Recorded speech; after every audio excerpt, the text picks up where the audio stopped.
আজি ৰাতিপুৱা শুই উঠিয়ে হাতত খন্তি লৈ ওলাইছোঁ ফুল ৰুবলৈ বুলি। আৰু এইফালে এইটো আমাৰ লিঅ', ই ধুনীয়াকৈ বহি লৈছে। ই আচলতে আমি কিবা কাম কৰি থাকিলে এনেকৈ ধুনীয়াকৈ কাষত বহি পেলাই চাই থাকে। আৰু এই বগেনভিলিয়াজোপা ৰুম আজি আমাৰ গেটৰ সন্মুখত। আচলতে এনেকৈ দুৱাৰমুখত এজোপা ফুল ফুলি থাকিলে মনটো বিৰাট বেছি ভাল লাগে। সেইবাবে ভাবিছোঁ দুৱাৰমুখত বগেনভিলিয়া এজোপাই ৰুই দিওঁ। আৰু সদায়ৰ দৰে তাৰপিছত মই গা পা ধুই পেলাই চাকি দিলোঁ, পূজা কৰিলোঁ। আৰু তাৰপিছত মই ৰাতি তিয়াই থৈছিলোঁ জিৰা আৰু মিঠি পানী খাবলৈ ৰাতিপুৱা।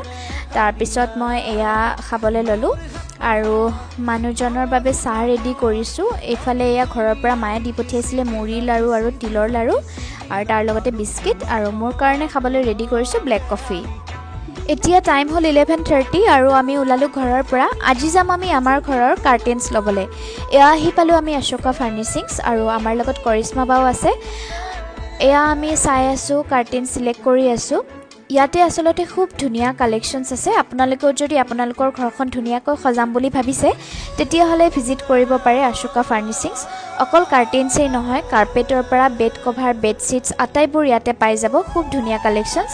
আৰু আমাৰ চিলেক্ট কৰি কৰি প্ৰায় 5টা মানেই বাজিলে। তাৰপিছত এয়া আমি এটা এটা ৰোল লৈ পেলাই ঘৰলৈ বুলি উভতিলোঁ। আজিৰ ভিডিঅ'টো ইমানেই আছিলে। আকৌ লগ পাম এটা নতুন মিনি ভ্লগৰ যোগেৰে। থেংকছ ফৰ ৱাচিং।